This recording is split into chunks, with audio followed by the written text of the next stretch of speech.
If you were watching me yesterday, you know I have allergies because I'm living in Kansas now, which is a big change from Palm Springs, California. And when I was growing up in Indiana, I had allergies like this. After a while, they're gonna calm down after a few weeks here. Either that or the change of the weather. I'm definitely in a different climate than I was. If you can imagine Palm Springs, if you've never been there, it's a desert, and but yet it's completely grassed over. Parking lots, concrete, buildings, casinos, houses, lots of medical centers, treatment centers, all in this desert. Um, Almost like you feel like you're in a riverbed because it's surrounded by huge sandy mountains. And right in the middle of these huge sandy mountains is just desert. And they've made it up to be quite a tropical or a vacation-y kind of looking place, but it's still the desert. And it's very dry. So here in Wichita, let's just say the conditions are different. This has nothing to do with non-duality or inquiry. It just explains why I'm on the verge of sneezing most of the time here. Um, Mainly what I'm doing, I'm getting on YouTube to bore the crap out of you at these days because I'm not getting on here and talking as directly as I normally do. If you haven't been able to tell, I've been putting up videos that are mainly inviting you somewhere. I made a decision not too long ago that the work that we've put out in the world, the Killaby Inquiries, after meeting and working with people for so long on it, that work is best downloaded to people who are actually doing it. There's a number of reasons for that. I'm not going to go into them, but it was after a long and well considered period of time of thinking how I want to deliver this work, what I want to do.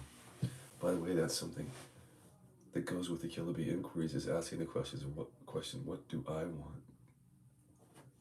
And when I posed that question to myself, along with some inquiry, it became clear to me that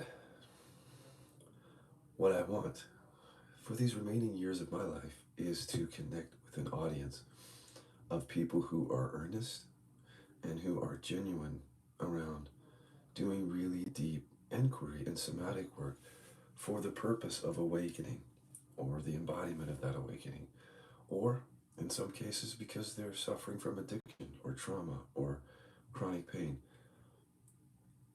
The the teaching that whatever if you want to call this a teaching has changed fairly drastically through the years.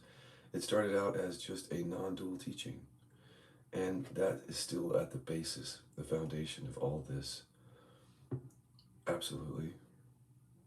However, through the years, in my own life and the lives of thousands of people, should I say, who are going through this process of awakening embodiment, and come to find out the way that we've been sold that isn't always the way that it shows up. Let's say it that way. That's a nice way of saying it, isn't it? The way that teachings and teachers have prepared or not prepared us for these realizations, for me, has come up lacking, except with regard to people like Adyashanti and Jeff Foster and others who make room for the unfolding that happens as awareness dawns on you. And there is an unfolding. For me, it's unmistakable at this point because I'm going to get into what I'm. This is one of the things that people don't know about the work. I titled the video, What People Don't Know About the Work. And I'm spending these weeks educating a little bit just so you know what it is that we're doing here. Because if you don't really know what we're doing, how can you decide if you want to get involved? So, in terms of big picture overview, just understanding why Scott Killaby's message changed, I sat in the unique position of being one of the only teachers that I know who does a massive amount of one-on-one sessions. Now, most teachers do that, right? During meetings, people come up and talk to them, or in some cases, teachers meet with people somewhat outside of satsang meetings. I've been doing it regularly, virtually every day, for well over 12 years, 15, between 12 and 15 years. I've counted, thousands upon thousands of sessions. Many of those people, a good portion of those people, were in the process of recognizing their true nature as awareness, or had already recognized that. The vast majority, by far. If I had to put a percentage on it, it would be like 99.999. Just in case there's one situation that I'm not aware of, because I literally am not aware of it, in the vast majority of cases, the people who recognize that awareness have some level of serious embodiment to do. Not just as a nice little subtle retuning, but that they have stories that they're either conscious to or not conscious to, that are wreaking some havoc in their life or in their body, in their relationships, their health, and that it didn't get picked up and dealt with in the realization, even though they might have thought that it was going to. Even though whatever they believed about that, whether it came from a teacher or not, the awakening didn't take care of certain things. And I'm a living example of that. I have now come out publicly and said that after the awakening, I've had a 3-year sex compulsion. It's over now. But my compulsion is so dead now that I can't even act out on it if I want to. But the non-dual realization itself didn't knock away the sex compulsion. It literally kind of brought it to light. What knocked away the sex compulsion were the inquiries that we developed. Thank the universe for the inquiries. And I'm being serious, because this is one of the things about my message. If you notice, if you've got an addiction, like a pretty serious addiction, resting as awareness doesn't do it for all that. It doesn't, because the body keeps the score. And that is, frankly, all of our experience who've really done any deep work on addiction. It's not rocket science. That the body, there's a physical sense of it. It feels physical. And in other words, the body is very, very involved in addictions. So an awakening to awareness wouldn't at all. And it hasn't for people that I've worked with. That in and of itself doesn't knock away addiction for many people. So people started coming to me after I put out this non-dual teaching years ago. Wrote 6 books. I wrote 6 books in 6 years, and essentially the books are pointing to non-dual realization in different ways. They're all doing that. And people came to me and they said, but Scott, this is my experience. I listen to those pointers. I have recognized this. This is clearly in my experience, and I'm still drinking every day and I can't stop, or I can't stop my 3 times of wine at night, or I keep going to the computer screen for porn and binging, or doing it on a regular basis, and it's hurting my relationship. I've got a chronic pain issue, Scott, that I feel like is emotional or psychological, and it hasn't been taken care of by recognizing awareness. In fact, in some cases, people would say it's getting worse. Illnesses. Teachers. Hello, guys. Wake up call. Teachers are getting sick. I'm not saying anything about the origins of these illnesses. I'm just saying this is the real stuff here. This is what really happens.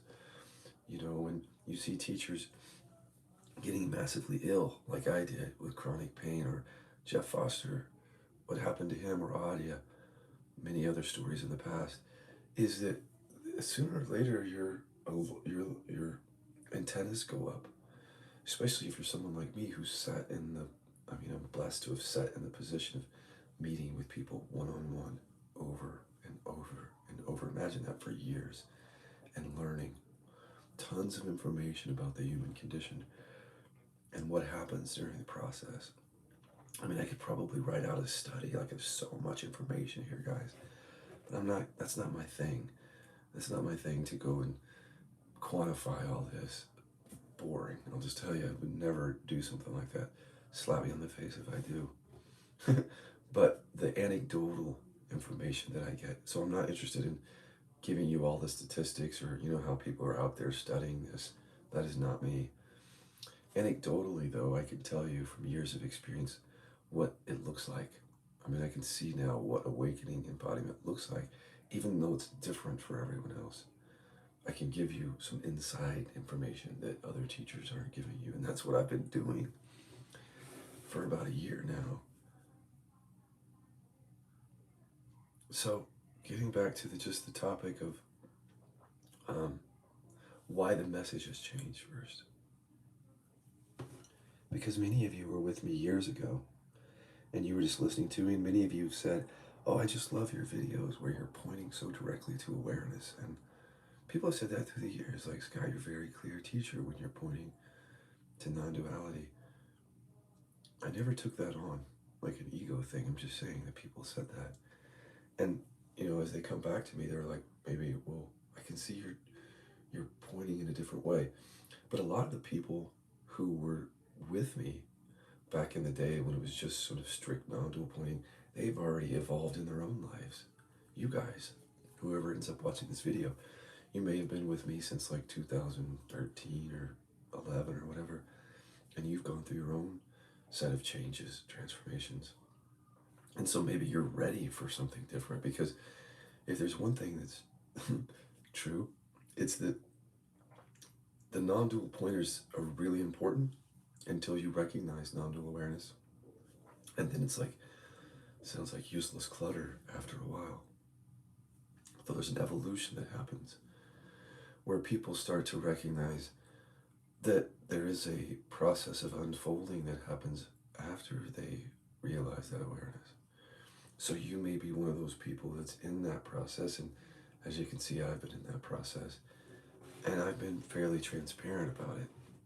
That's the new thing going on here, is that I'm just sharing most all of the details of my own unfolding, so that you're not left to think and create some construction around Scott Killaby. The projections that happen around teachers, for example, when teachers remain quiet. This is my thing. Wow, I'm glad I came out of anger repression, because I can feel that. When teachers remain quiet around their own personal experience, no matter how wise they think that is, or how much they're protecting the student or whatever else, when people wake up, or as they wake up, they're then lost, because they don't have any sense of what's happening and what's going to come, because none of the teachers are telling the truth about their own experience. So people are left to find it out the clunky way, which is like, holy shit, this is happening. Holy shit, where's this coming? Why is this here? Where's the bliss? You see, those kind of things. And I think that if we would just start being more honest, teachers, people who share about this, and stop just pointing in a sanitized way to awareness, and start bringing in the human element much more, including teachers who will just say, this is really what's going on for them. Then we break down that wall of non-transparency, and then we have an open discussion where everyone's just being honest, including teachers, so that as we each evolve into this seeing and the embodiment of this seeing, we're doing it in an intelligent way, in an informed way, in a way that isn't throwing someone into a fire, essentially, and saying, just figure it out. So trying to break that habit and I have been for the last year, just coming out and saying, here's the real deal. So the 3-year sex compulsion. But the message from that is that, for me, was that the sex compulsion didn't reinforce the non-dual pointers. The non-dual pointers were essentially useless when it came to the addiction, except that, of course, being able to witness things that arise. But what helped with the addiction was deep somatic work on things that weren't arising, meaning unconscious stories of shame and deficiency stories, unconscious traumas, unconscious repression, things that don't arise to awareness. That was a big wake-up call. That was my first big wake-up call, that there's this other thing going on. something we could say just roads less traveled, or things that are not conscious or unconscious or subconscious, the things that don't appear to awareness and that you have to look for. They're operating in your life, but you have to discover them because they're unconscious. So this is one of the things that people don't know about the work is why the message has changed. And I want to say all this before I go on to this private place on the internet and invite people there. I want you to know what you're being invited to, essentially. So, having had all that experience working with people and seeing that my experience wasn't unique at all, at all. So, meaning many other people since then have come to me with addictions that were not, they were not and are not being substantially seen through just by recognizing awareness.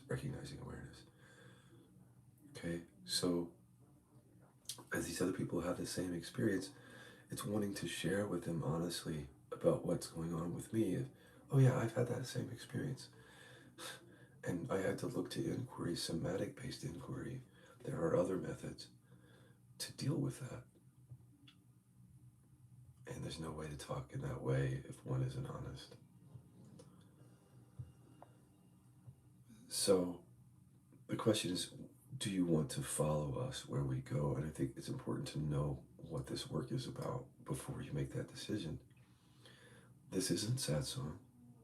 It isn't going to be satsang. There will definitely be meetings in which we're in silence and we're just resting as awareness with that satsang element to it, of course. But by and large, what you're getting into here is not another satsang situation. Not that there's anything wrong with that. It's just that I feel like we're going to go deeper than that. Because if you notice in satsang or in meetings, you generally can only go so far because you're in a group of people. And so whatever is specifically coming up for you or not coming up, meaning unconscious, a lot of times it doesn't get met. And you may not even know that it's not being met. But here's how you first discover it, is when you go to a retreat and you have breakthroughs or a satsang where you walk away sensing a change, some transformation, even a small thing, and then you go back into life. And 3 days later, 4 days later, a week later, whatever, you're being triggered, your trauma's coming up, and you're crashing. And you're like, what happened to what I realized? What happened to that? And nothing happened. You'd say life happened. So what we're interested in this work is what happens when you're not in retreat, when you're not in satsang. Like, how does one meet their experience, including the unconscious aspects of their experience, when they're just sitting at home, when you're at work, when you're driving in your car? This work has always been about that, about bringing skillful inquiry into life so that you can see things that you couldn't see before, about why your life is doing what it's doing. There's all sorts of really cool things about this work that show us things that we can't see.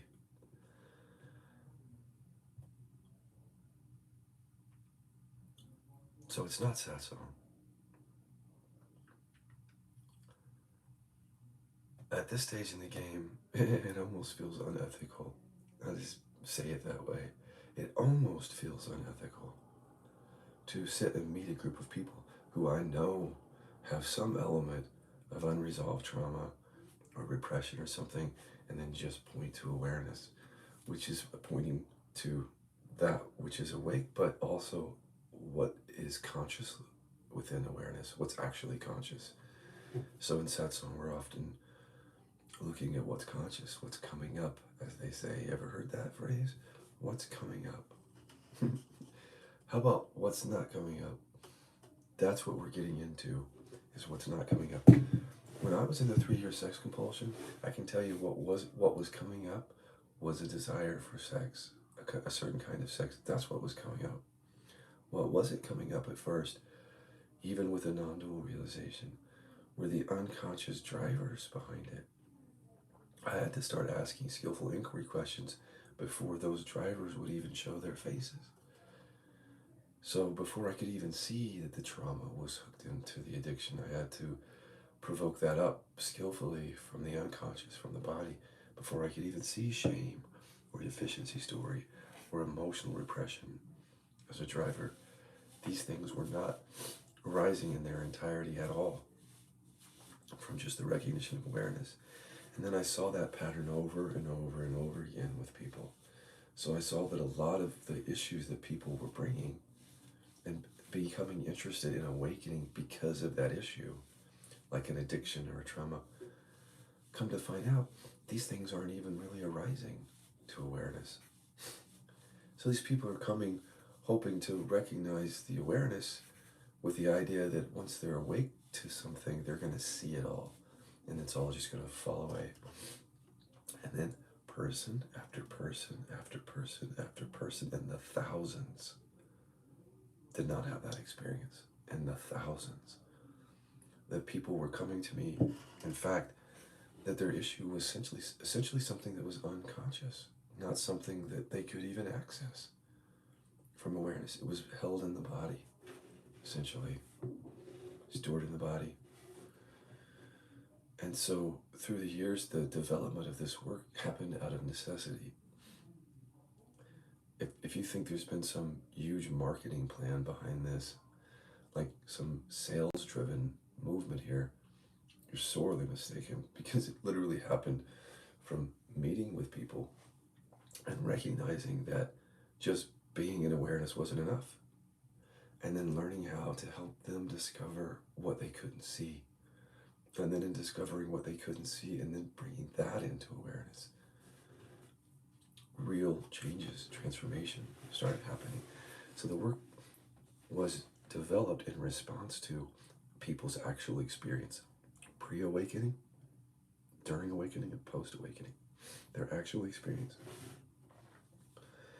And I kept seeing it over and over again. So not only were people coming to me with addictions that were standing in the way of the embodiment of this, but traumas, massive amount of traumas. And then I came to find out that a lot of the times what we're seeking when we're seeking enlightenment actually is we're seeking to make whole ourselves from the past, especially our past with mom and dad. So a lot of the inquiry ended up going back to mom and dad, and then in going back to that and unhooking from that unconscious stuff, people were finding that, oh, they really weren't that interested in seeking enlightenment after all. That they were really only interested in enlightenment because they were in pain and they couldn't reach the pain. They couldn't bring it up. They couldn't heal it.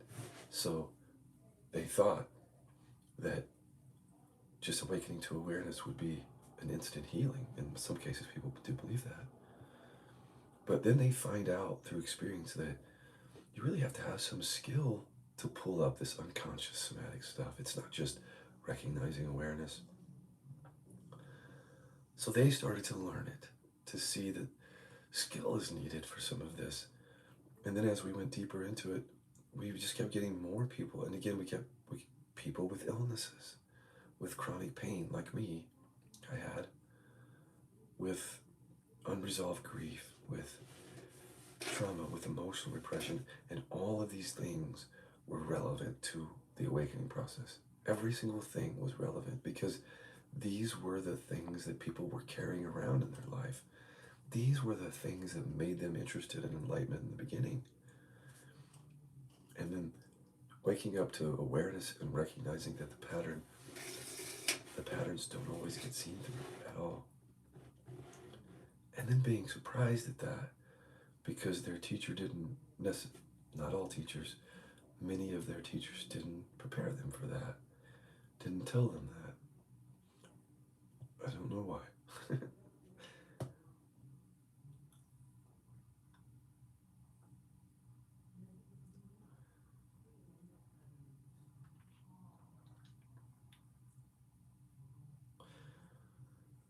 So meeting all these issues, real human issues, relationship issues, for example, real human issues are the things that people were bringing to us And those real human issues are the things that people were trying to escape, to transcend, to move beyond through the search for enlightenment.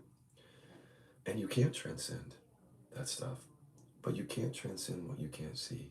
And that's the other big thing about the work, if I haven't said it already, is so much of it is about uncovering what you can't see. So if you're interested in that, if you're interested in uncovering what you can't see is still running your life, if you notice. What you can't see is running you to the refrigerator addictively for your beer or your alcohol. What you can't see is what's making you trigger your trauma coming up in a moment, and it comes up unconsciously. What you can't see is that you're repressing certain emotions and thoughts, and maybe no teacher said that to you. Hey, you're doing that. Most likely you're doing that, and that's having an impact on your path, because whatever you don't allow to come up, you repress, cannot transcend that. Cannot transcend what you can't see. So all these things were not being transcended. At a certain point in that development of this work, I even left teaching because I started to see such a dichotomy between just pointing to awareness, which was powerful and liberating, for sure, but wasn't the whole thing at all. In fact, it kept seeing how pointing to awareness just comes up so short on the real human issues. And then seeing that inquiry is needed, and then at some point getting frustrated with that. Feeling like I was talking to an audience that was just looking for more awareness pointers and wasn't interested necessarily. Come to find out, you guys are interested, some of you. But I took about roughly 5 years off of teaching just to explore and develop inquiry further, work at the Kilby Centers. And then when we came back, we had the Kilby inquiries, and that's the latest and the most evolved version of our work. So what is it that you don't know about the Kilby inquiries? They're very simple. Maybe the simplest inquiries that you've ever encountered. Maybe. They're very penetrative. I am surprised every day when I'm doing this work with people how penetrative they are, and also so very simple. You should know that about the work, because when people stand outside of this work and they look at it, they might have all sorts of assumptions about it, like, oh, that seems complicated or whatever. But it's very simple, and once you get the grasp of it, it's very intuitive. What you don't know about this work is that it's not comfortable for me to be in public talking about work that you don't know how to do. So that's where I'm at, going. The evolution of my life, if you will, is come to a place where now I don't have any interest in conforming to what other teachers are doing at all. I feel like I can do what I want now. And the question is, what do I want? So I want to have a conversation with people who are earnestly doing this work, who have started to see some of the things that I'm talking about here. Like maybe you were shaking your head as I'm talking. You, the one that's going like this through the video. Yeah, I've seen that. Yes, I've seen that, Scott. Yes, I've seen that. That's who I'm interested in talking to.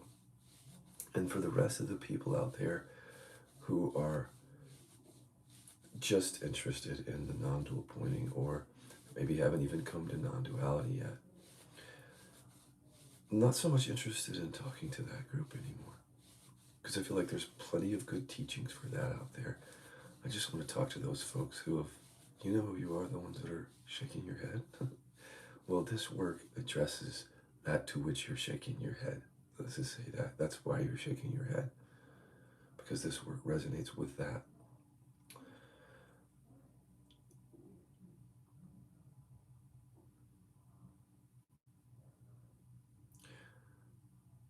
What you may or may not know about this work is that for the first time, at least in anything I've been involved with, and for the most part, we've done more than a lot of other modalities in that we've learned how to uproot emotional repression.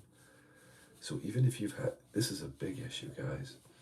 I was just talking to a therapist about this who has his finger on the pulse of the non-dual teachings, and he said this is really something new. This talk of repression and how to get to it. So I'll just be really brief on this. You may or may not know that you're repressing certain thoughts and feelings. Science tells us that we do it. From my work with people, I would say that most, if not all, people repress something, and that repression, science tells us, can lead to, and it did in my case, chronic pain. Are you shaking your head? Do you have chronic pain? Body contraction, meaning the stomach that's really clenched, or your heart that's contracted, or your throat, or something else. Are you shaking your head? Yes. Emotional repression, at least in part. Illness, science is telling us. So you have an illness that you feel like might not be completely physical. Science tells us emotional repression and trauma can be behind that. So I'd rather be doing work that has some scientific basis, frankly, because there's a lot of ways that we can get into magical thinking and folklore around this. But if we stick to the insights that science is finding and we track that and we find the same thing in our own direct experience that science is reporting, then we're probably on a good track. And so at about the same time that you may be learning about this emotional repression stuff from science, if you're paying attention, we're doing it. So we're unearthing those repressions through inquiry, bringing those emotions to the surface, those thoughts, and then releasing those, letting those dissolve in awareness. When that has a corresponding change to that area, chronic pain, body contraction, it can have. No promises. So, did you know that about the work? You know, if you come here every day, you probably know that very well because I talk about it a lot. But that's one of the things you may not know about the work. You may not know that the work has created a new way of recovery. We call it a new model of recovery. We've been hinting at it on my Facebook page just a little bit at a time, but there are many of us who've been knee deep in this way of recovery for years, and it's very rich. And what it involves is throwing all the rules away around addiction. Forget the rules, inquire into the rules. The rules meaning all the beliefs, all the identities that you have. I'm an addict. My disease, I have a disease, it's progressive and fatal or whatever. Those things, everything is on the chopping block with the new model of recovery, which means that we inquire into not just our personal programs and traumas and emotional repressions and deficiency stories, all of which may drive the addiction, but we inquire into the paradigms, the recovery beliefs, the therapy beliefs, the non-dual programming, anything that is making us slaves to something. And we can just as easily be a slave to a paradigm or a belief system as we can to heroin or cocaine. So it's a very broad way of recovery that puts inquiry right at the center of it and then throws away the rules and becomes very radical. So that essentially the whole methodology or the whole way of recovery is about somatic clarity, meaning working with the body and how it stores old pain that's driving addiction, releasing that old pain through skillful somatic work that uncovers unconscious programming, no matter what the programming is, even if it's programming around recovery. So that's something that we're going to roll out in a big way once we launch this new site. So we're going to some space on the internet. We're going to land there as our final home, and that's where we're going to unravel or roll out a new model of recovery for everyone who's interested. So that's another thing people are coming to. They're leaving behind, just like many people are leaving behind kind of the old way of pointing to non-duality for something that goes deeper into the somatic. People in recovery are leaving behind some of the old recovery programs and paradigms because they're starting to see that the body keeps the score And whatever they're holding in the body is probably driving addiction, and they're ready to, to focus on what the real issue is, which is this, the stuff that we're storing here. So you may not have known that that's what we've created. And now that I'm leaving the public realm, if I don't talk about it, you may not follow me to go deeper with that.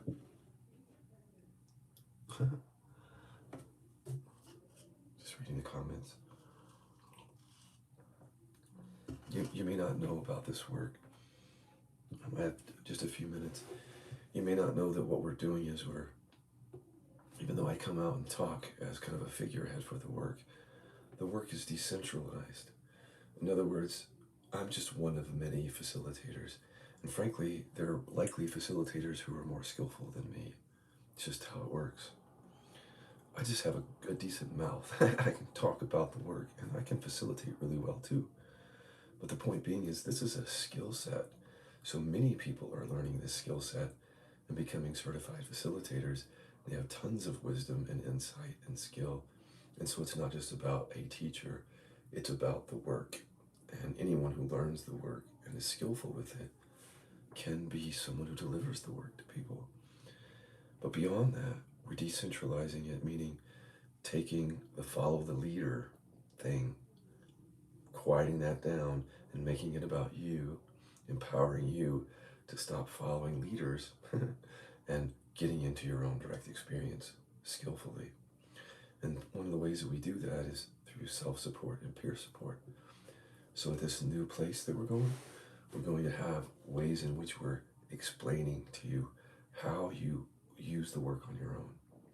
Empower yourself to begin looking like we do, and then teaching you guys to do it together, peer support.